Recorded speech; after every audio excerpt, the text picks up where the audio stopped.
अस्सलाम वालेकुम ग्रेड 6, कैसे हैं आप सब। मैं उम्मीद करती हूँ कि आप सब खैरियत से हैं। घर पे रह के इन तमाम वीडियो लेसन्स को देख भी रहे हैं और इसमें दिया गया जितना भी काम होता है उसको घर पे रह के सॉल्व करते हैं। माय नेम इज रदा खालिद। बच्चों, आज हम बात करने वाले हैं यूनिट नंबर 1 के लेसन नंबर 3 के बारे में। तो आइए आज के लेसन को स्टार्ट करते हैं। हाँ जी, ग्रेड 6 आज का हमारा जो ये लेसन है लेसन नंबर 3 है। हम बात करेंगे आज पेज नंबर 10 से लेकर पेज नंबर 13 तक। इन 3 पेजेस के अंदर आपको एक पोएट्री दी गई है, यानी एक रीडिंग का पार्ट है जो हमने करना है, और उसके साथ साथ उसकी कॉम्प्रिहेंशन यानी कुछ क्वेश्चन आंसर्स हैं, एक ग्रामर का पार्ट है। तो ये सारा का सारा काम हम आज इस लेसन में करेंगे, पेज नंबर 10 से पेज नंबर 13 तक। ओके, सबसे पहले हम इस पोएट्री की तरफ आ जाते हैं, पोएट्री अक्रॉस द इंडस। आप बच्चों इस वीडियो लेसन को पॉज करके इस पोएट्री को रिसाइट करेंगे, रीड करेंगे, क्योंकि इस पोएट्री के अंदर वो सारी बातें लिखी हैं और इसको आपने रिलेट करना है, यानी जोड़ना है, जहन में रखना है, जो इससे पिछले वीडियो लेसन में हमने पर्सनल राइटिंग पढ़ी है। ठीक है, तो उस पर्सनल राइटिंग को थोड़ा सा जहन में रखें और आज की पोएट्री को पढ़ें, क्योंकि इसको पढ़ने के बाद आपको अंदाजा होगा कि दोनों के दोनों राइटर्स की फीलिंग्स एक जैसी हैं। ठीक है, तो जल्दी से इस वीडियो को पॉज करें, उस पोएम की रेसिटेशन करके वापस मेरे पास आ जाएं ताकि मिलके हम कुछ क्वेश्चन आंसर्स कर सके। तो बच्चों, इस उम्मीद के साथ कि आप इसको पढ़ चुके हो, क्योंकि पढ़ने के बाद ही आपने ये काम स्टार्ट करना है। ओके, अच्छा, हम डायरेक्ट बात करते हैं रीडिंग फॉर डिटेल की, और यहाँ पर हमेशा की तरह सारे क्वेश्चंस हमने नहीं लिखने, कुछ इंपॉर्टेंट क्वेश्चंस को सिर्फ ही डिस्कस करना है। तो जल्दी से आ जाएं क्वेश्चन नंबर 3 पे। How has crossing the river changed the poets feelings about the city. Poet की जो फीलिंग्स थी किसके बारे में? सिटी के बारे में। तो ये जो सिटी के बारे में उसकी फीलिंग्स हैं वो कैसे चेंज हुई, कब चेंज हुई? जब उसने क्या किया? क्रॉस किया रिवर इंडस को। तो रिवर इंडस को क्रॉस करते हुए उनके जहन में क्या फीलिंग्स आई, उन्होंने क्या सोचा, तो इस बारे में हमने बताना है कि उनकी फीलिंग्स चेंज क्यों हुई, उनको सिटी बुरी क्यों लगने लग गई। तो यहाँ कुछ वजह हमने लिखी है। The poet thinks that the city had festering kids and it had barren heat. The poet had bad feelings about the disorganized, uncivilized, uncultured people living in the city, यानी शहर में रहने वाले uncultured लोग, जिनको किसी तहजीब का नहीं पता, बहुत ज्यादा रशी एरियाज हैं, सिटी के अंदर, शहर के अंदर रह के हर चीज को, हसल बसल को पोएट पसंद नहीं कर रहे। ओके, उसके बाद river, flow, green, quite, pure, graceful, captivating, जितने भी एडजेक्टिव्स आपको ये शो कर रहे हैं कि पोएट की फीलिंग्स इस रिवर के बारे में क्या है। Because it is flowing with greens, it is quiet, it is pure, it is graceful and captivating. तो ये सारे के सारे एडजेक्टिव बच्चों आपको इस आंसर को बनाने में, लिखने में हेल्प करेंगे। आपने बताना है कि पोएट की फीलिंग पहले क्या थी, या सिटी के बारे में पहले क्या थी, और इस रिवर से गुजरने के बाद अब उनकी फीलिंग्स क्या है। Alright, next question. How does the atmosphere of the river compare with that of the city. तो रिवर का, उस दरिया का एटमॉस्फेयर, आबो हवा, उसकी जितनी भी एनवायरनमेंट थी, वो उसको कैसे कंपेयर करेंगे आप सिटी के साथ। तो आपने ये सारी बातें तो उस पोएट्री में पढ़ी हैं, बहुत सारे एडजेक्टिव पढ़े हैं, बहुत सारे ऐसे वर्ड्स पढ़े हैं जो डिस्क्राइब कर रहे थे इस सारी बातों को। तो हमने बच्चों इस आंसर के नीचे 2 हेडिंग्स देनी है। ठीक है, एक साइड पे आप लिखेंगे सिटी, एक साइड पे आप लिखेंगे रिवर। सिटी के नीचे आपने सारी वो बातें लिखनी है जो सिटी के एटमॉस्फेयर में होती हैं, यानी कि वो सारे के सारे वर्ड्स जो आपको बताएंगे कि वो डिसऑर्गेनाइज्ड हैं, अनसिविलाइज्ड लोग हैं, फेस्टरिंग बच्चे हैं, फेस्टरिंग नेकेड किड्स, तो ये सारी बातें आपने सिटी के अंदर लिख देनी है। ठीक है, और रिवर के आगे आपने लिखनी है जो बातें दूसरी वर्स यानी सेकंड वर्स में हो रही हैं, सारी अच्छी बातें कि river is flowing with greens, it is quiet, it's pure, यानी यहाँ से आपने कुछ हिंट्स लेने हैं और इसके अलावा उस पोएट्री से, और आपने यहाँ लिख देने हैं। फिर आप देख के बताएंगे कि कौन सा यहाँ पर ऐसा एटमॉस्फेयर है जो रिवर के अंदर नहीं है, या जो कौन सा एटमॉस्फेयर का पार्ट है जो रिवर में है और सिटी में नहीं है। आप कंपैरिजन करके बताएंगे। तो ये काम आपने ऐसे ही करना है। Alright, question number 6। Where is the poet when he speaks of the city in the very first line of the poem how beautiful it seems. Poet उस टाइम पे कहां पर खड़े हुए हैं जब वो ये बता रहे हैं कि हाउ ब्यूटीफुल इट सीम्स, कितनी खूबसूरत ये लग रही है या कितना खूबसूरत लग रहा है ये river. Okay, why does he से सीम रादर देन इज. तो पोइट ने ये क्यों नहीं कहा कि हाउ ब्यूटीफुल इट इज. उन्होंने ये क्यों नहीं कहा कि ये कितना अच्छा है, कितना खूबसूरत है. उन्होंने ये क्यों कहा कि ये खूबसूरत लगता है. There is a difference. उसको आपने ज़हन में रख के बताना है कि पोइट की क्या फीलिंग थी. सोचें इस बारे में. अच्छा, सबसे पहले तो आप मुझे ये बताएं कि पोइट कहाँ खड़े हुए थे जब उन्होंने ये बात की. हाँ जी, the poet was standing at the bank of Indus river. ठीक है, ये तो आपकी पहली बात का जवाब हो गया. ठीक है, ओके. उसके बाद ये जो बात है, व्हाई डज ही से सीम्स रादर देन इज, उसने सीम का वर्ड क्यों यूज किया है, इज का वर्ड, इसकी हेल्पिंग वर्ब क्यों नहीं यूज की. तो इसके बारे में मैंने कुछ लिखा है. Because it is giving an impression. What is giving an impression, किस चीज का इंप्रेशन है, वर्ड सीम्स का, यानी लगता है. क्या लगता है, ये जो वर्ड है बच्चों सीम्स, ये हमें ये बताता है कि कहने वाले यानी स्पीकर की बात के अंदर ऐसी बात है जो क्या है, कोई इंप्रेशन है. ठीक है, किस चीज का इंप्रेशन, रिवर का, क्योंकि ये पीसफुल है. It's better than the city, city की हसल बसल से बेहतर है. हैविंग सम पर्टिकुलर क्वालिटीज, और इसके अंदर कुछ ऐसी खसूसियात पाई जाती हैं जो सिटी में नहीं है. तो पोइट की परसेप्शन को देखें, पोइट के जहन में क्या था, ये सारी बातें थी ना, इसीलिए उन्होंने ये कहा कि मुझे रिवर ज्यादा अच्छा लगता है. तो ये पोइट का ओपिनियन था. एक और वर्ड मैं यहाँ ऐड कर देती हूँ कि इट वाज पोइट्स ओपिनियन. ठीक है, ये इट वाज पोइट्स ओपिनियन. ठीक है बच्चों, आई होप यहाँ तक की ये बातें आपको समझ आ गई होंगी और अब आप अपनी नोटबुक के अंदर आराम से आंसर्स लिख सकेंगे. ऑलराइट, अगली बात बच्चों करते हैं वोकैबुलरी की. आपकी बुक में ये वोकैबुलरी का पार्ट दिया गया है जहां लिखा है the first verse is a very vivid description of a busy, crowded, dirty, hot city. तो ये जो सारी बातें लिखी हैं ये किसके बारे में लिखी हैं कि वो बिजी है, क्राउडेड है, गंदी यानी डर्टी है, हॉट यानी गर्म है. हाँ जी, सिटी के बारे में विविड डिस्क्रिप्शन मीन्स साफ, clear. Okay, use your own dictionary to explain the meanings of the following words. अब जो ये सारी बातें एक्सप्लेन करने के लिए उस पोएट्री के अंदर कुछ एडजेक्टिव्स यूज किए गए थे, हमने उनको यहाँ लिखा है और हमसे कहा जा रहा है कि हमने इन वर्ड्स के मीनिंग देखने हैं, उर्दू में भी इंग्लिश में भी लिखने हैं. कहाँ से, अपनी डिक्शनरी में से देख के. तो बच्चों अगर आपके पास डिक्शनरी नहीं है तो कोई मसला नहीं है, ये सारी बातें यहाँ मैंने बोर्ड पे लिखी है, मैं बारी बारी आपको यहीं से पढ़ के बताती जाऊंगी. सबसे पहले फेस्टरिंग, फेस्टरिंग. ठीक है, नाखुशगवार, रॉटन और ऑफेंसिव टू द सेंस, ऐसी चीज जो खराब है, जो बुरी है, जो अच्छी नहीं लग रही. ओके, ड्रोन, ड्रोन को उर्दू में भी ड्रोन ही कहा जाता है. ड्रोन एक ऐसे ऑब्जेक्ट को कहा जाता है, the object making buzzing sound, ऐसा ऑब्जेक्ट जो क्या कर रहा है, बजिंग साउंड दे रहा है या मर्मरिंग साउंड. ठीक है, ड्रोन्स आपने देखे, कैमरा ड्रोन्स भी आपने देखे होंगे. ठीक है, इट्स द सेम. इनडिफरेंट,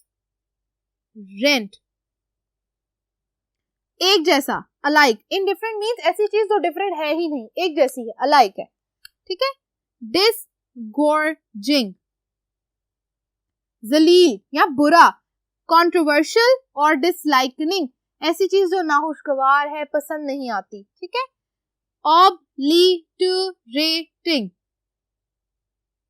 ठीक है, ऑब्लिटरेटिंग मीन्स खत्म करना, टू रिमूव फ्रॉम मेमोरी, ऐसी चीज जिसको आप चाहते हैं कि फौरन से हमारी याददाश्त से ये चली जाए, इतनी ज्यादा बुरी है कि आप कह रहे हैं कि ये मेरी मेमोरी में तो रहनी ही नहीं चाहिए, मैं ऐसी चीज को याद भी नहीं करना चाहता. ठीक है, तो इस तरह के वर्ड के लिए ऑब्लिटरेटिंग का एडजेक्टिव यूज किया जा रहा है. ठीक है बच्चों, यहाँ तक ये वर्ड सबको समझ आ गए. ओके बच्चों, यहाँ तक वोकैबुलरी का पार्ट भी हमने कंप्लीट कर लिया और मैं उम्मीद करती हूँ कि जितने भी लव्स यानी एडजेक्टिव आपने इस पोएट्री के अंदर पढ़े हैं, ज्यादातर वर्ड्स के मीनिंग्स आपको पता चल गए हैं. ऑलराइट, अब हम मूव ऑन करते हैं अगली एक्सरसाइज पे.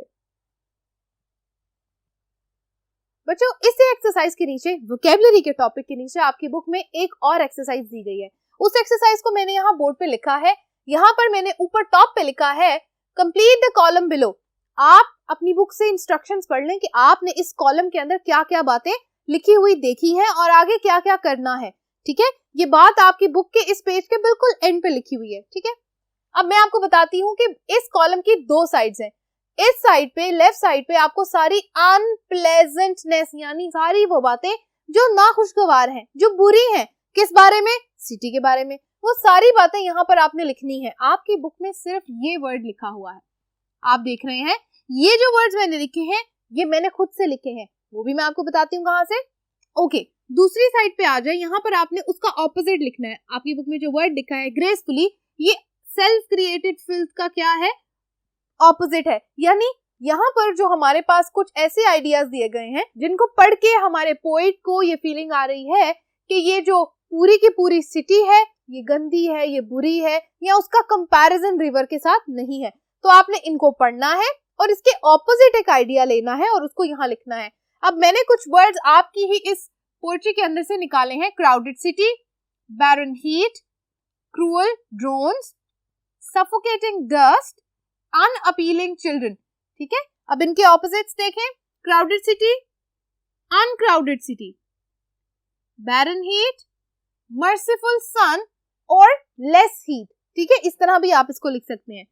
क्रूअल ड्रोन्स, काइंड और लेस बीज, यानी या तो ऐसी जगह जहां पे कम बीज हैं, ऐसे तो नहीं हम कह सकते कि बीज हो ही ना, मक्खियां हैं लेकिन कम है, और उसके अलावा क्या है, दे वेरी काइंड, इस बात का मतलब ये है कि वो दूर दूर रहती हैं, ओके। सफोकेटिंग डस्ट, फ्रेश और प्लेजेंट एयर, अनअपीलिंग चिल्ड्रन, ऐसे बच्चे जो अच्छे ही नहीं लग रहे, ऑर्गेनाइज्ड एंड क्लीन चिल्ड्रन, उसके ऑपोजिट में आप देखें, ऐसे बच्चे जो ऑर्गेनाइज्ड हैं, हर चीज का ख्याल रखते हैं, साफ सुथरे रहते हैं, अपनी हाइजीन का ख्याल रखते हैं, और साथ ही साथ दे आर क्लीन चिल्ड्रन, ठीक है। तो ये हमने एक ऑपोजिट आइडिया दे दिया कि एक सिटी जो पोएट की इमेजिनेशन में है वो ऐसी है, लेकिन एक सिटी पोएट की इमेजिनेशन के ऑपोजिट में कैसी है, इस तरह की, ठीक है। यहाँ तक बच्चों ये एक्सरसाइज भी हमारी खत्म हो गई। आपने ये कॉलम अपनी बुक पे बना लेना है। अगर आपकी बुक पे जगह नहीं है तो ये काम आप अपनी नोटबुक पे कर सकते हैं, ओके। अगली बात पे आ जाए, ग्रामर। ग्रामर में बच्चों हमने देखना है एक टॉपिक पार्टिसिपल्स का। पार्टिसिपल्स, ये वर्ड हम पहले भी पढ़ चुके हैं। पार्टिसिपल्स बच्चों ऐसे वर्ड्स को कहा जाता है, ऐसे अल्फाबेट्स को कहा जाता है जिनको मेन वर्ब के आगे लगाया जाता है, और लगाने के बाद हम क्या करते हैं, उस वर्ब की फॉर्म चेंज कर देते हैं। जैसा कि वर्ब की फॉर्म चेंज करने के बाद आगे बहुत सारे आइडियाज हैं जो हमने यहाँ डिस्कस करने हैं, लेकिन ये बात सुन लें कि जब वर्ब की फॉर्म चेंज की जाती है, या तो उसको हमने प्रेजेंट का एक पार्टिसिपल बना देना है, या पास्ट का पार्टिसिपल बना देना है, या फ्यूचर का पार्टिसिपल बना देना है, ठीक है। तो आज हमने जो डिस्कस यहाँ करना है वो ये करना है कि एक पार्टिसिपल कितने तरीकों में कितने मीनिंग्स दे सकता है, ठीक है। सबसे पहली बात यहाँ पर देखें, the participle as the part of the noun with ING ending. सबसे पहली बात, आईएनजी एंडिंग के साथ एक एग्जांपल देख लेते हैं। स्विंगिंग, लाफिंग, ट्रैवलिंग, इन लफ्जों को ऐसे ही पढ़ा जाता है ना। अब आप देखें, स्विंगिंग मीन्स झूला लेना, ठीक है, लाफिंग मीन्स हंसना, ट्रैवलिंग मीन्स सफर करना। तो ये सारी बातें क्या है, नाउन है, ठीक है, लेकिन इनके साथ आईएनजी लगा हुआ है, तो आपको ये कंफ्यूज आप हो रहे होंगे कि ये शायद वर्ब है, लेकिन ये वर्ब नहीं है, ठीक है। As a part of the verb. दूसरी बात, वर्ब का पार्ट बन जाती है, कैसे, example, he is always laughing, वही बात, ये तो आपने पढ़ा हुआ होगा ना कि वर्ब के आगे आईएनजी अटैच किया तो क्या बन गया, कॉन्टिन्यूअस की वर्ब बन गई, ओके।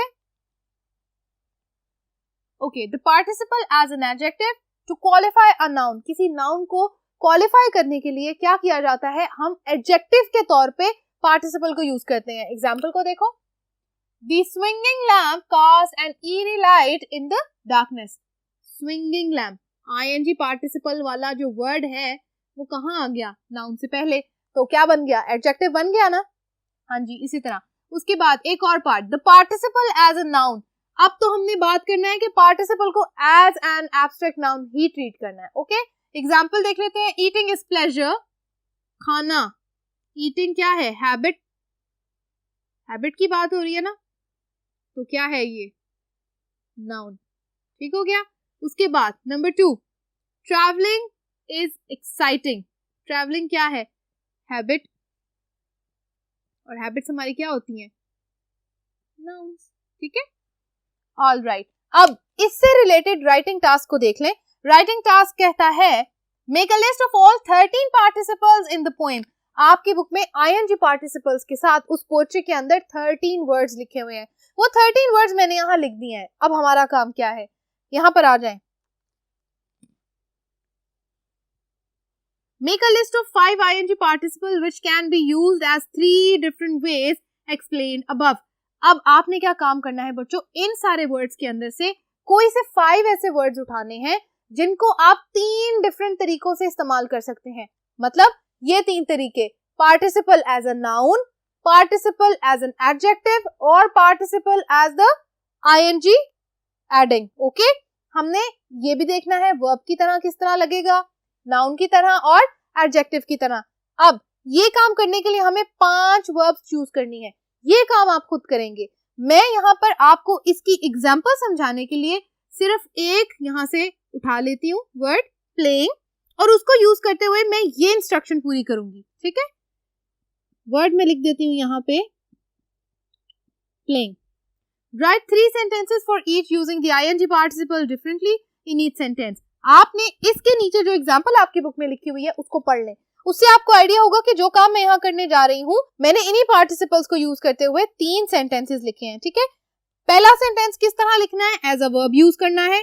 दूसरा सेंटेंस लिखूंगी एज अ नाउन ट्रीट करूंगी। ओके, और तीसरे में एज एन एडजेक्टिव। अब इस बात को मेरे साथ ऐसे लिखें। पहली बात, प्लेइंग वर्ब की तरह, he is always playing, as a verb आ गया। नंबर 2, अब playing को हमने as a noun यूज करना है। playing is good for health। ठीक है, as a noun आ गया, playing यानी खेलना। ओके, अब as an adjective, I got my friend a playing